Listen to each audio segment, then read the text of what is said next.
In the beginning, there was the One. The One was all and everything, and for eons it reveled in being one for millennia of magnificent unitary bliss. Over the course of unimaginable time, however, the One grew bored. Even the divine gets bored with itself eventually. So the One split into two.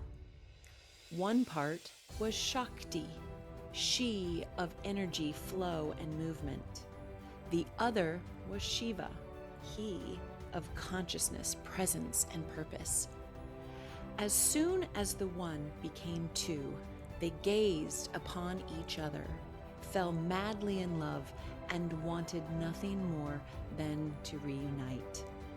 They clasped each other passionately and explored all the ways two could merge into one. They entered each other and dissolved the boundaries between them.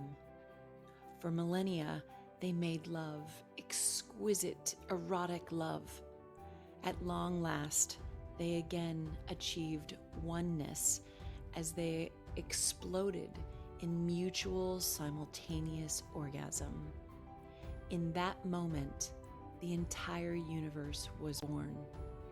All life sprang into being and is springing still. It was the original Big Bang. Now, this story of Shakti and Shiva becoming one after they got bored with themselves being one is really the story in the Hermetic texts of polarity. And when we are searching for someone to have pleasure with, we're drawn, we're magnetized towards this same story. And we're pulled by desire, we're pulled by passion to recreate that oneness so that we can experience it. But in order to experience the oneness, we also have to go back to the duality.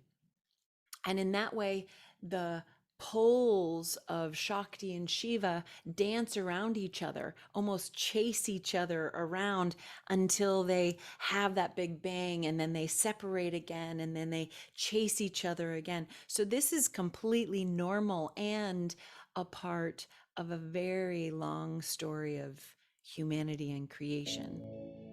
May your pleasure be abundant.